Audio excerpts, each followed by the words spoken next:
2 bulan ini kisarannya kira-kira di 40 atau 50 porsi.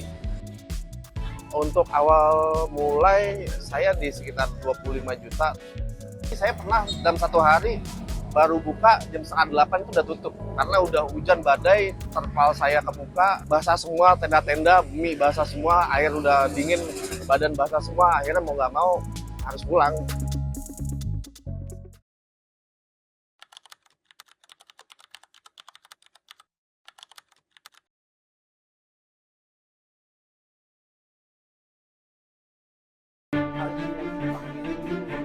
Saya belum sukses, saya nggak bakal pulang kampung.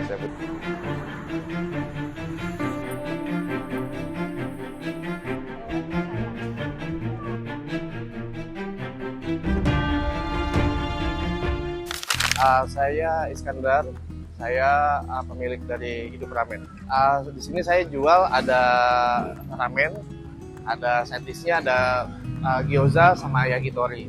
Untuk minuman juga ada coklat, ada kopi, sama uca biasa. Saya jualan di sini udah 1,5 tahun berjalan. Jam buka biasanya saya ready di setengah 6 sampai jam 11 malam. Kalau untuk makanan kisaran dari untuk ramennya 18.000 sampai 28. Untuk side dish-nya rata di 10.000. Untuk minumannya 2.000 sampai 10.000 aja. Untuk menu yang paling best seller itu saya Tantan yang kuah kaldu pedas. Emang itu nggak gitu lumayan berbeda sama menu original dari ramen otentik. Cuman saya berani jamin untuk lidah orang Indonesia itu insya Allah masuk gitu. Jadi hampir sekitar ya 95% yang pernah nyobain Tantan itu nggak gagal.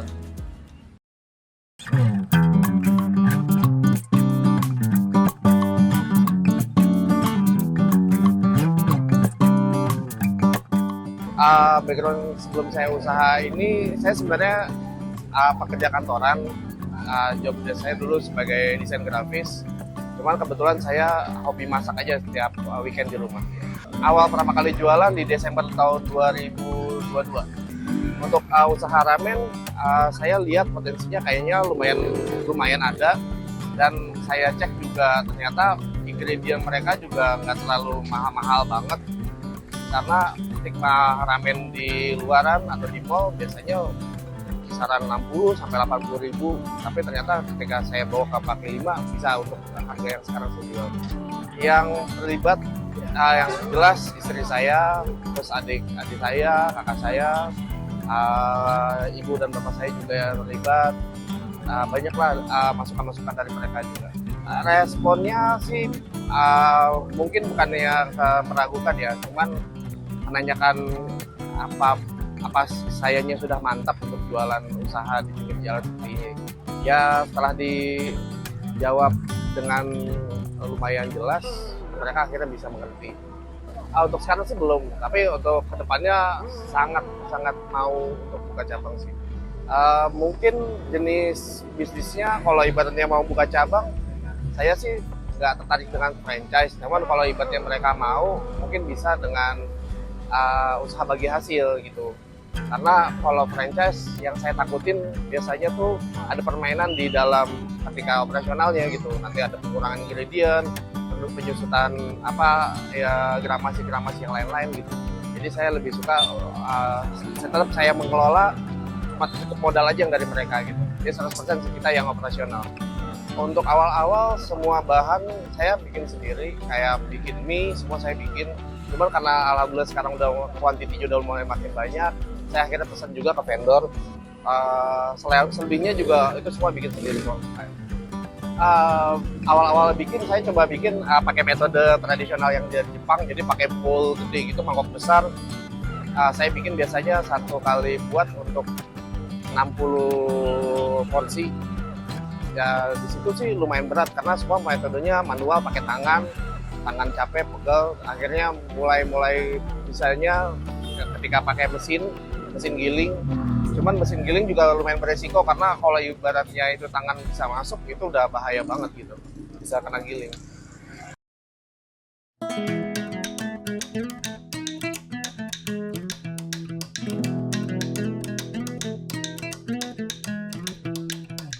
Kalau untuk beberapa sekitar 2 bulan ini kisarannya dikira-kira di 40 atau 50 porsi kayak gitu. Kalau bikin sih masak mie-nya aja saya biasanya timernya di 1 menit lebih dikit, tapi tergantung ke tingkat panasnya air. Jadi kalau udah matang, kalau ibaratnya dengan kondisi yang prima dari airnya, mungkin sekitar 3 menit itu udah bisa jadi 3 porsi. Culture shock-nya sih ya lumayan gitu, karena juga ada beberapa dari karyawan-karyawan ramen sendiri banyak yang nyoba gitu, jajal untuk makan di sini.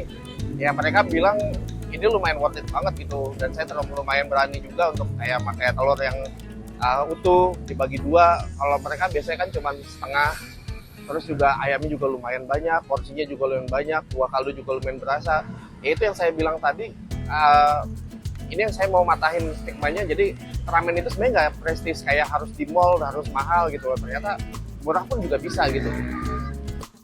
Untuk awal mulai saya di sekitar 25 juta, tapi itu udah include semua sama R&D dalam 1 tahun, bikin gerobak, peralatan-peralatan produksi di rumah, peralatan juga untuk dagang di sini operasional, ya sekitar 25 juta untuk awal.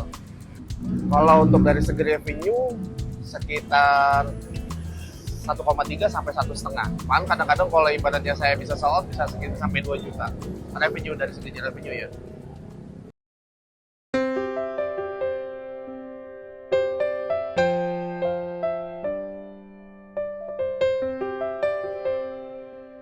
Kalau sepi sih saya yakin namanya usaha itu kan pasti naik turun, ada waktunya sepi, ada waktunya rame.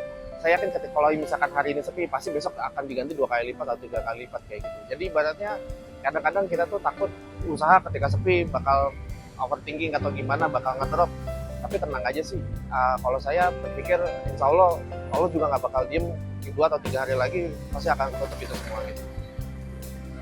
Untuk awalnya sih saya motivasi awalnya itu ke ekonomi, karena pertama yang sebelumnya saya kerja sebagai desain grafis itu menurut saya udah mulai terancam gitu, karena udah AI udah mana-mana merajalela, terus juga template-template gratisan udah banyak, jadi saya harus putar otak gimana caranya jangan telat gitu. Dan untuk kalau buka bisnis nunggu saya pensiun kayaknya udah telat banget untuk mulai, di saat udah tua, banyak penyakit, tenaga juga udah lemah.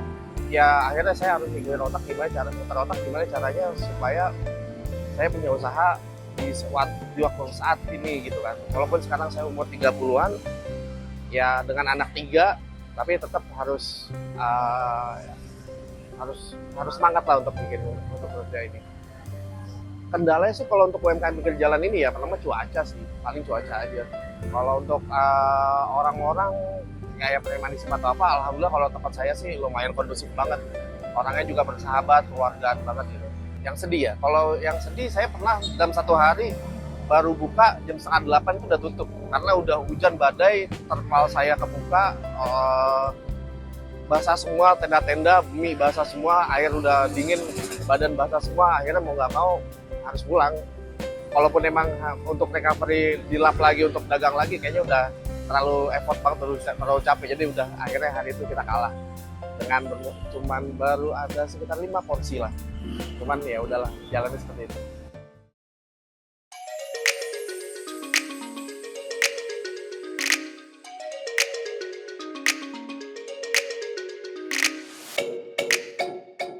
Kalau untuk bikin mie, alhamdulillah saya kan apa-apa semua belajar dari YouTube. Jadi yang penting sih, kalau ini juga mungkin tips juga ya untuk yang lain. Jadi kalau ibaratnya kita belajar dari resep dari YouTube, kalau bisa kita ikutin 100% dulu dari apa yang mereka lakuin gitu kan. Jangan langsung modif. Apalagi emang kita nggak punya pengalaman sama sekali gitu. Jadi saya lakuin, jadi alhamdulillah nggak gagal. Cuman ketika ibaratnya jadi, dari situ saya bisa nentuin kira-kira apa kurang empuk atau kurang berasa. Nah itu bisa saya modif di pembuatan selanjutnya kayak gitu. Harapan kedua sih saya pengen banget buka cabang lagi untuk cabang kedua atau ketiga gitu. Sama ya mudah-mudahan bisa lebih ramai lagi kayak gitu. Iya, kalau saran saya sih takut mulai bisnis hal yang wajar ya, karena banyak yang dipertaruhkan di situ gitu, kayak uang, waktu, tenaga dan lain-lain gitu. Cuman kayaknya kalau untuk takut dan nggak mau coba itu sayang banget gitu. Jadi ketakutan boleh takut, cuman jangan sampai nggak mau nyoba, itu yang sih. Kalau yang pengen untuk penonton yang di sini, kalau ibaratnya mau cobain, silakan. Kalau ibaratnya saya, walaupun harga segini, saya berani untuk jamin mudah-mudahan nggak kecewa lah gitu untuk rasanya kayak gitu. Untuk teman-teman kalau yang mau nyobain hidup ramen, ada di sini saya jual ramen dari harga 18.000, mulai 18.000 itu udah include sama topping, dia nggak tanpa bohong-bohong, tanpa tipu-tipu, itu semua udah ada telur, udah ada ayam, nori, dan daun bawang dan jamur. Kalau mau mampir ke sini, saya ada di Jalan Panjang di depan Galeri Batik, di samping Bank Mandiri. Saya buka untuk amannya setelah maghrib sampai jam 11 malam. Ya, makasih teman-teman udah nonton channel ini. Jangan lupa like dan subscribe channel ini di Entrepreneur Indonesia. Terima kasih.